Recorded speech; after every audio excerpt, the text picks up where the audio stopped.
Hi, everybody, and welcome to Will This Be on the Test? I'm Maddie, and Austin is not here. That is because I am here to talk to you about me, because I know that's all you've ever wanted to learn about. No, in actuality, I'm here to talk about why we haven't been here, and it is me. Hi, I'm the problem. It's me. You see, as you've heard me say before, we're just behind. I've been sick. Well, turns out you're not supposed to be sick that often. No one told me it wasn't normal to always feel like crap and have it getting progressively worse. So one day, I became enlightened and thought, I shouldn't feel like crap all the time. And cue doctor after doctor after doctor. We don't know what's up. We know I'm probably looking at something complicated, but probably not something that's going to in the end. We all in the end, don't we? But we're looking at something that's going to just be a lifelong inconvenience of some kind is my guess. And by inconvenience, I mean lots of whatever this particular likely chronic illness entails. So the reason we haven't recorded is me, or more accurately, my biology. And yeah, it kind of sucks because I love doing this podcast. And that's why I thought I should go do an episode. Just me talking about how I'm actually getting doctors to listen this time. Because maybe, I'll remind y'all that we're still here and you'll stick around and keep listening to us when we are able to make these episodes because by God, this is fun. It is just so much work, y'all.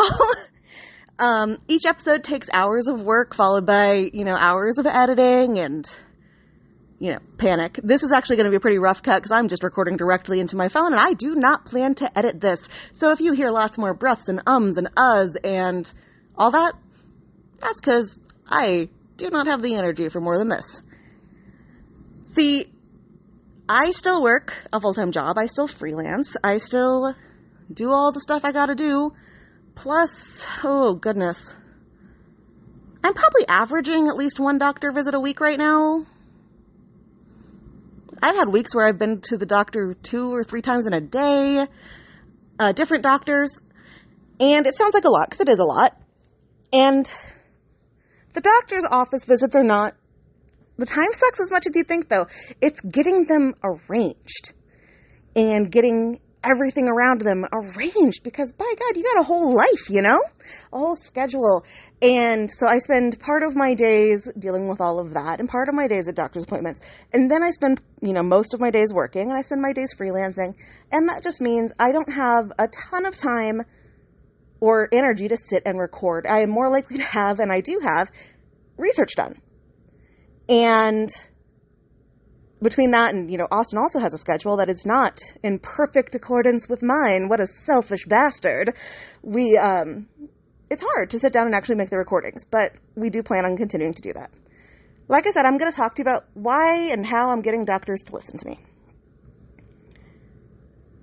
I have been a woman for almost 40 years now. For most, or if not all of that time, I have been an overweight woman. Well, female, girl, whatever you want to call yourself at whatever age you are. I actually prefer girl just in general, but, that's me. If you are a person of the feminine persuasion, or you are large, you know that the healthcare system double sucks. The same goes basically if you are not a straight white man, like most things. The extra pressures are there. I could go into all the statistics. This is one of the things I do for a living, guys, is know this shit inside and out, but I won't, because that's not what I'm here to talk about. I am hoping that some of my tips and tricks that I have figured out will help you no matter what background you're from, what challenge you're facing. I've had some health issues of different stripes. Always, The first big one, though, was I was in college and I was skinny, yo. I was skinny. I had bones sticking out. I was looking, skinny for me. I was looking good. And then all of a sudden, in just a few months, I put on like 50 pounds. I didn't change my eating habits. I didn't change my diet. I actually lived further from where I needed to go, and I walked everywhere. And I put on 50 pounds. So I went to the doctor after looking up online, like, why am I suddenly much larger? And I was like, oh shit, it's hypothyroidism. My hair is falling out. I'm having every single symptom. I went to the doctor. And this is the moment that everything health-wise started going downhill for me for over a decade. I went in with my checklist, and I said, I think I have hypothyroidism. Here are my reasons why. I'm going to tell you 2 horrific stories here today, guys, and this is the first one. He looked at me and said, have you ever heard of dieting? Have you ever heard of dieting? The fact that my hair was falling out was irrelevant. All the other symptoms were irrelevant. All he saw when he looked at me was a girl who was fat. And I own that word. I'm not using that as a pitying word. I'm fat, and that's fine, because that's what my body has decided it's going to be for now, and I'm just doing the best I can. I'm fat. But at the time, I was 19. And all I heard was a doctor saying I was fat. And at the time I was 1,200 calories a day, gym 4 times a week. I was, the ideal when it comes to living that, gym, baby, whatever you want to call it, lifestyle. I'm not going to go into what happened mental health wise after that, but let's say, I got skinny again, and I should have been able to get skinny again. And the problem didn't go away. And doctor after doctor, I kept going saying, no, I'm having all these symptoms. And every single one told me, no, sweetie, you're just fat. You're just fat. Fast forward to 10 years later. 10 whole years, motherfuckers. And by this time, have had 3 separate tests saying that my thyroid numbers are off. And 3 separate doctors say, but you're still just fat. You just need to manage it with weight, or get your weight down, and this will go away. In this time, I had weighed anything from, I'd swung 75 pounds in any given direction, on and off and on and off this whole time. And I finally just said to my doctor, what's the harm? What's the harm in me going to a specialist? Send me there, let them talk to me. Worst that happens is amounts of money, right? So she sends me. I loved that doctor. There is no shade on her. And I'm in this doctor's office, and she's like, oh, yes, your numbers do, in fact, confirm that you have hypothyroidism. And I'm like, okay, fantastic. What do we do? And she said, well, you need to go on a diet. And I said, like I've already told you, I tried that. I've been trying that for 10 years. It is not working. I need assistance.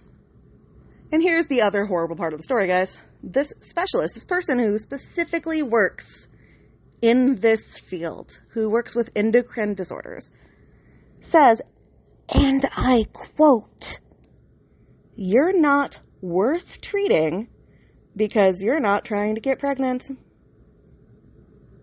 Let that sink in. A doctor, someone whose whole thing is supposed to be do no harm, told me I wasn't worth treating because I had no intentions of growing another human being. I wonder what excuse she gives to men that she doesn't want to treat. Well, I am not kidding, folks. When I told you, I heard a little popping sound in my brain because I got so blinded with rage at that moment. And you have to understand that I am 99% of the times a kill them with kindness kind. I smiled real big. I crossed my arms. I settled into her chair. And I said, no. You said my numbers are off. I said it's been 10 years I've been doing this. I want medication. And I refused to leave her office. I did not leave until she gave me a tiny, tiny, tiny dose of thyroid medication. And then she called me back in like 3 months later or whatever, and I had lost 50 pounds. And my hair had stopped falling out. And I was off of 7, I kid you not, 7 Band-Aid medications. And she looked at me and said, oh, you must be dieting. And I told her, no, bitch, I've been doing the same thing for years. You just finally gave me the treatment I needed. Now, to be clear, I no longer see this woman. She is still practicing. Of course she is. I see somebody else who's in the same practice, but is brilliant and helpful. So that is the first thing I want you to know. You, at the end of the day, are the boss. I don't mean that in a, you are my servant, you will listen and do what I say kind of thing. You should not sit there at restaurants and snap fingers at waiters any more than you should do that with doctors. But I'm saying that you get to decide. You get to decide when you leave. That can mean you go in, you find out a doctor is a bad fit, and you say, you know what, I think we're done here. You'll probably still get charged for the appointment. That's okay. It's better than wasting your time and feeling obligated to go through tests and blah, blah, blah. You also get to tell a doctor no. You are allowed to say no to a doctor. Nobody ever told us that. You're allowed to say, no, I'm not comfortable with this.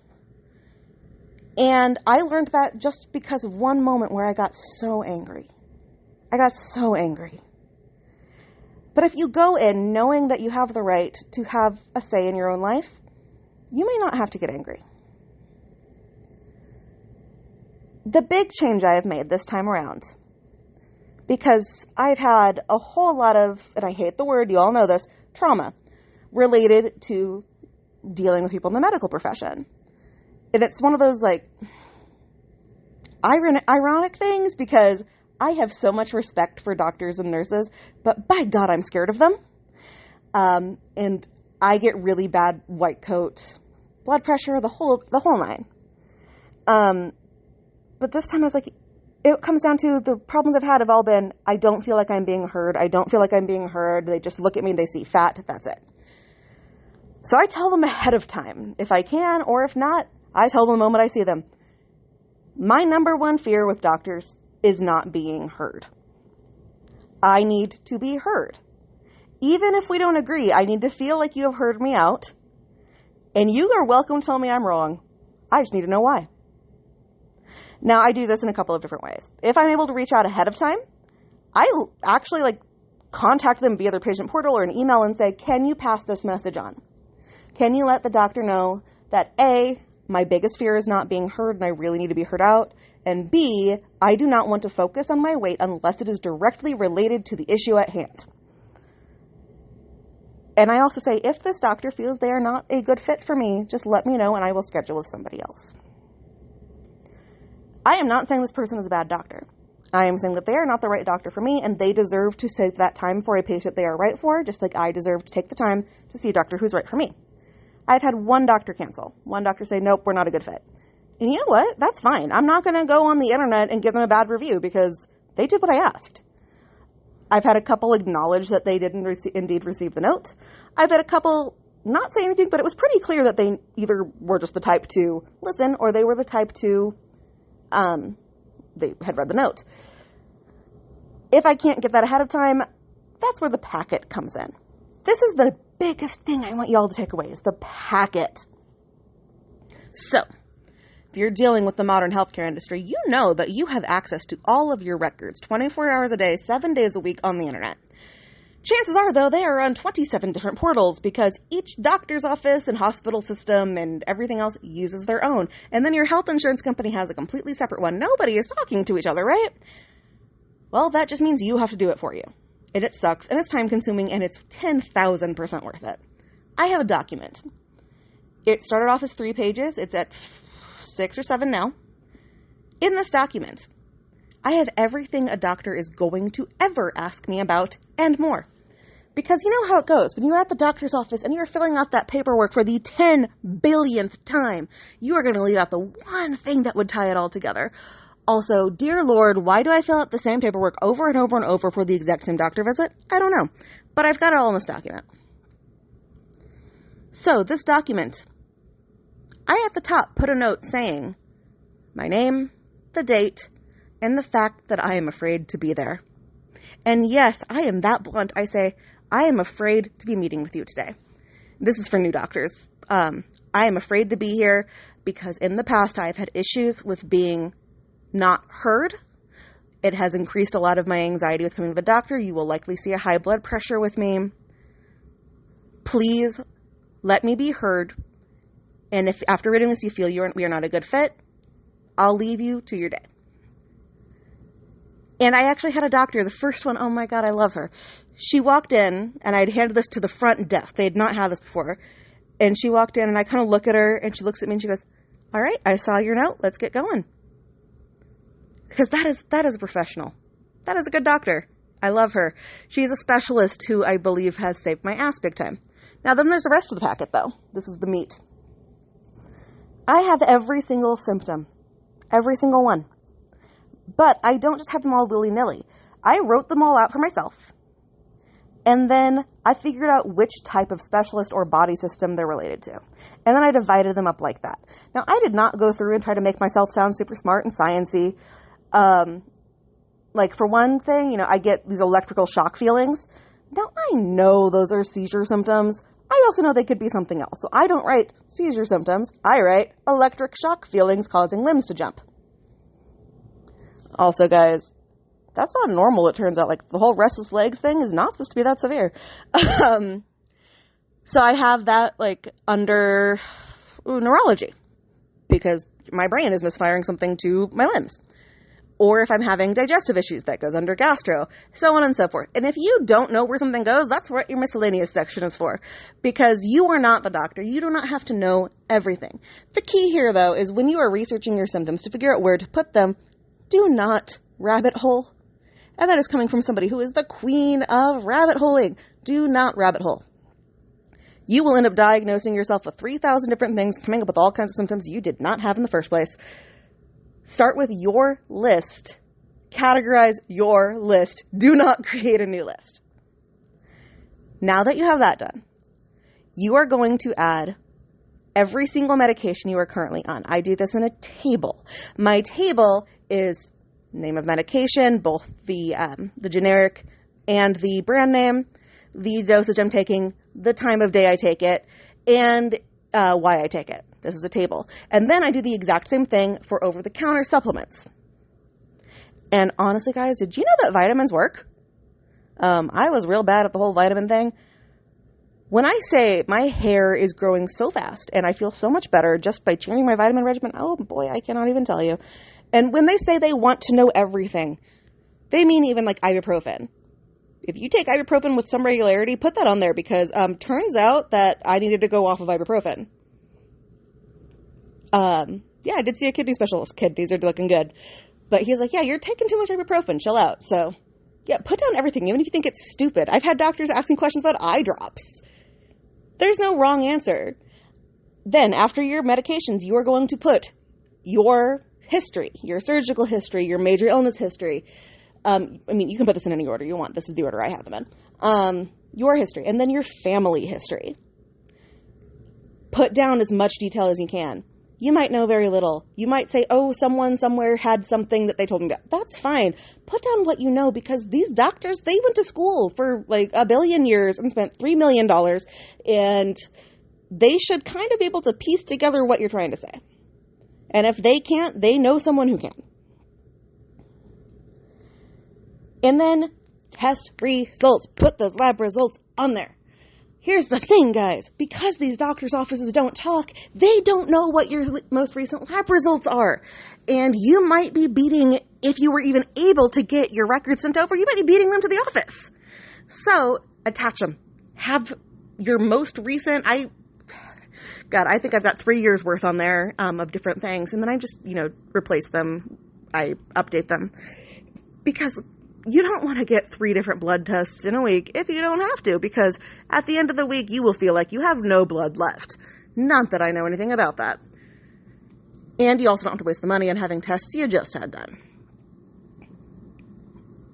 They have scanners. They can put these directly in their system. Many doctors will also put them in their files. So now you've got everything this doctor needs, and you should also have a copy of your own, whether it's digital or paper.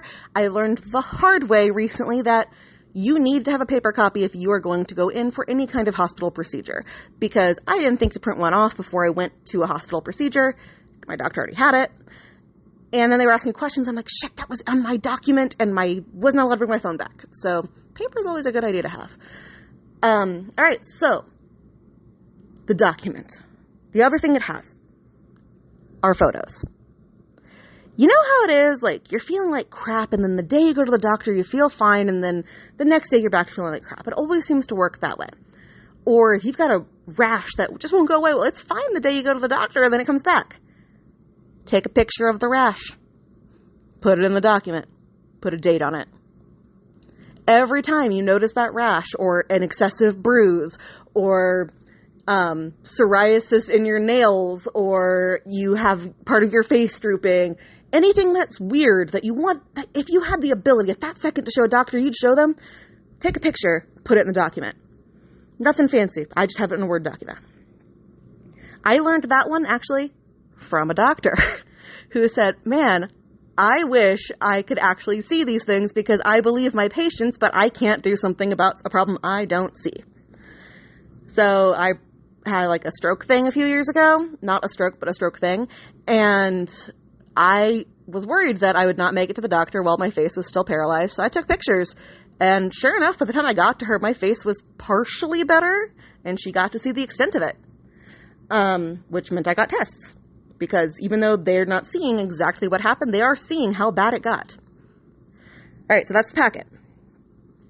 I've talked to you about going in and asserting yourself. I've talked to you about the ability to tell them ahead of time what you need from them. I've talked to you about the packet. All right, next up. If you want to bring somebody with you to the doctor, you are allowed to. They will not stop you. If you are somebody who feels stronger with a person next to you, that is fine. Bring someone with you if it makes you feel like you're going to be able to get through this more easily. Also, that person, you can sit down with them ahead of time and say, don't let me forget this, this, and this. Or you can fill in some blanks. Just tell the doctor when you get there, this person is my friend, my spouse, my parent, whatever. They are allowed to bring things up that I might forget. Do you remember that in this case, the doctor might be looking for signs of abuse, because it isn't uncommon for people who are in controlling relationships for the partner to come in to monitor what's being said. So just remember that when you go in, make sure that hopefully you're not in that kind of relationship, but make sure that, it's all flowing well. And I hate to say this, like my inner feminist is punching me right now, but if you identify as female, you might need to bring a dude with you. It sucks. I hate that I had to say that, and I hate that I've had to do it. That's the thing here, guys. I've had to do it more than once. To get a doctor to listen to me, I had to have my husband tell them. And it wasn't me going in paranoid, assuming a doctor wasn't going to listen. This would be a second or third appointment with a doctor going, I don't know, maybe. The last one was I had a shoulder that was ripped out of its socket partially and then luckily popped itself back in on its own. But I was badly, badly, badly sprained. And the doctor did not believe I was in pain because I wasn't crying. He wouldn't believe me. He did not want to schedule me for an MRI. So I brought Austin. And honest to God, to be clear, this is not who Austin is as a person. But I told him, you need to emphasize that you are having to do the housework, because that'll get to this doctor. And oh boy, it did. I had an MRI scheduled, by the end of the appointment, we had an MRI scheduled, because he wouldn't listen to the woman who wasn't crying, but he would listen to the man who had to pick up a broom. To be clear, we both cleaned the house. He did have to do a lot more than usual at that point, though. Oh my God, it was awful. The thing is, guys, yes, in a normal situation, you should quit and go to a different doctor, but that is not possible for everybody. In this case, that was the only doctor that took car insurance because it was a car accident. You might be in a rural area. You might have really shitty insurance. You might have no insurance. You do what you have to do to get by in this world. And I'm not saying that means, hurting other people, but if it means doing something you don't really like to do, like admitting that society sucks at you at that moment, you gotta do it, because your health, you can't fight the good fight if you're dead. It's as simple as that. So bring someone with you if it makes you feel better, or if you know that you need the backup, bring someone with you. And another thing that's really working for me right now is communicating with my insurance company. Now, I know insurance companies get a bad rap, and I am not saying it is always unwarranted. But I can say I've had insurance companies save my ass more than once because it is in their best interests to keep you alive. Now, it may not always look like that, and it may not always feel like that, and frankly, it may not always be that. But it is in their best interest to have them keep you alive and paying your premiums and all of that. So when something looks screwy on your insurance, or if you're having trouble dealing with a doctor, call your insurance, or better yet, email them or get on a chat function, because then there is a written record. A few years ago, I had a total scam artist doctor who forced me to do some testing I did not want, and expressly told him I did not want. But, you know, I was young and poor and just wanted to get it over with. And he also charged me for 3 visits when I'd only had 2. And I got a $900 bill. Now, I want you to imagine being, can we afford groceries this week, poor, and being charged $900 for a visit that never existed. It was never even on the books. I called them and I'm like, hey, there must be a mistake. And they were like, oh no, we don't make mistakes. I called my insurance company in tears, in absolute bawling tears. And somehow this poor lady understood me. They threatened to sue the doctor. They believed me. If you don't give them a chance to believe you, then you'll never know if they're going to. And in this case, I have a feeling it'd be pretty easy to prove or disprove whether or not somebody ever had an appointment, or especially if they ever attended an appointment. And I gather from the voicemail that was left by the receptionist that this happened a lot. So you never know who your insurance company might already be taking notes on. More recently, my insurance company, different one this time, if I can't get hold of a doctor, if I've got a weird thing on my bill, if I don't understand what a term is, I hop on their chat. They are like wicked helpful. Now, if you're in a bad spot, still do this, but remember, the person on the other end of that chat or that phone, they are just a call center worker. They are not a doctor. They did not create the rules. You need to be kind to them. But I'll tell you, I am having a bill dispute with a doctor right now, and can't get a hold of them. I've been trying to get a hold of this doctor's office for weeks. I made one call to my insurance company, and they have an agent working directly on it. I had all the information I need about what was going on the next day. It is not resolved, but it is in the process of being resolved, and I know who my contact person is. Your insurance company, as much as I am like universal insurance, yes, it is in their best interest for them to keep you as a customer. Now, that doesn't mean you're going to get, a loyalty card or some shit. You're not going to get, buy 10 procedures, get 1 free. But they also know that even in this country, you have a choice to leave that insurance company. You can go on your spouse's insurance. You could potentially get on Obamacare. You could go buy a private insurance. They know this. And to a certain extent, they want to keep you. And especially in a time where it's a lot harder for them to drop you for having pre-existing conditions, which hopefully that doesn't change. It's in their best interest. And if nothing else, look at it this way. You're spending money for these services. Use them. Use the services. And let's see. I've talked about knowing that you can come and go as you please. I have talked about the packet. I have talked about letting doctors know what you need. I have talked about bringing someone with you. I have talked about insurance. I guess the last thing, this may sound silly, but it should sound obvious. Be nice to literally every single person in that doctor's office. Because, assuming they are human beings, which they are, they will talk shit on you when you leave. Now, I'm not speaking about any particular doctor's office. I have never heard a doctor talking shit on me. Well, no, that's not true. I've never heard a staff member talking shit on me. But that is human nature. You know that when you have a rude customer, y'all talk shit on them as soon as they leave.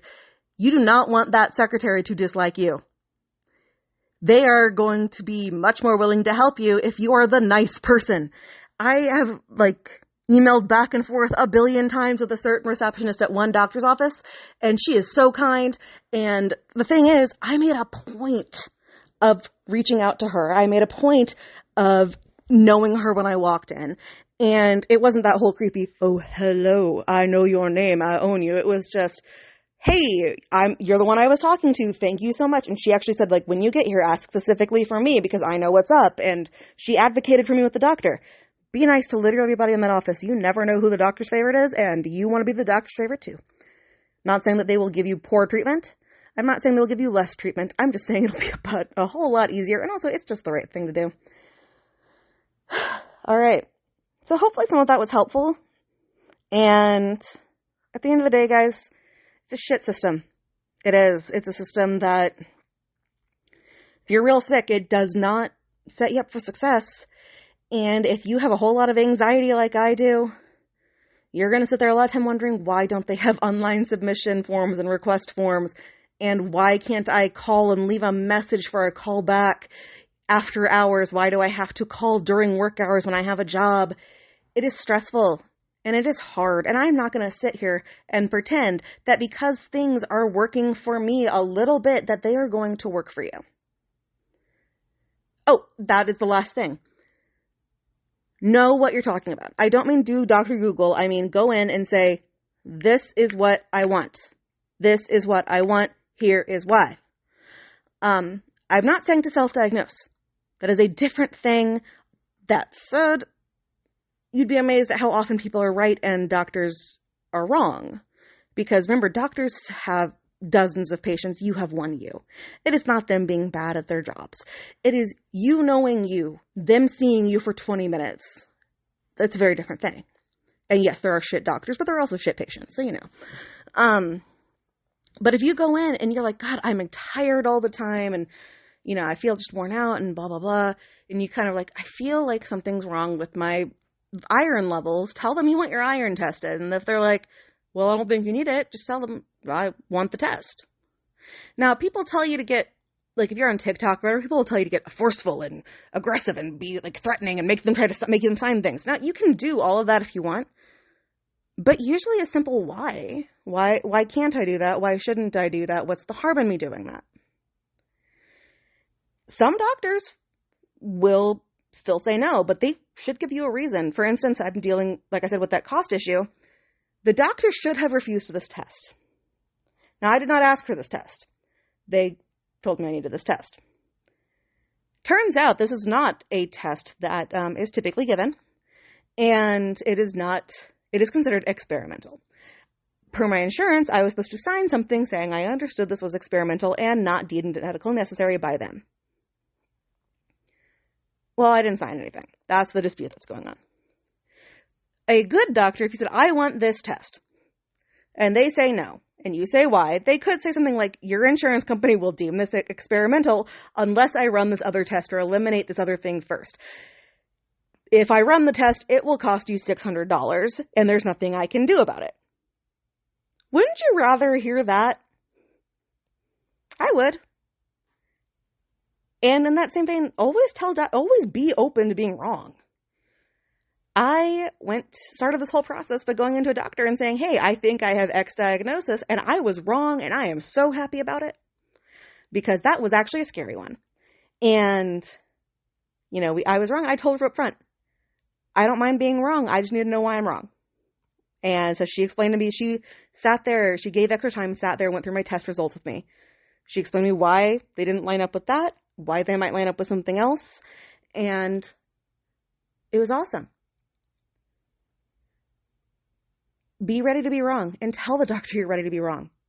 That seems to make them feel better because nobody likes having, you know, something they believe they're an expert in shoved in their face in some way. It sucks and it's often rude. It's a hard balance to strike, guys. Your health is your biggest resource. Your ability to function in society depends on your health. It can be very easy to get angry. And goodness knows I've gotten angry at doctors. And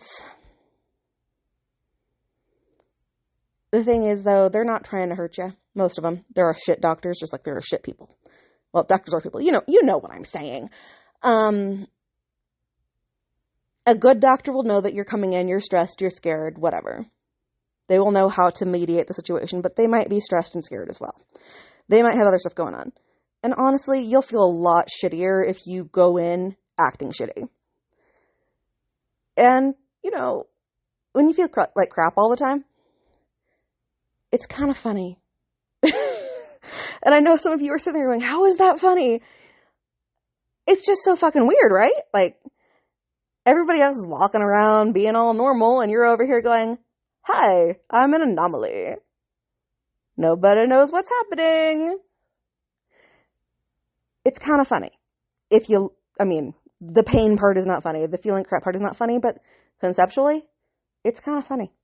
And if you go in there going, let's figure this out, let's work as a team, and you have a good attitude, things are going to go a lot better. I'm not one of those attitude is everything, you control your destiny with your attitude bullshit people, but it does make a bit of a difference to go in there with a smile and I don't know. So, yeah. Okay, this is my actual wrap-up point. Hope I helped some of you today. Hope everybody out there is doing well. We do plan to return, like for realsies, but I do ask for some patience because it probably won't be with like precise regularity for a while.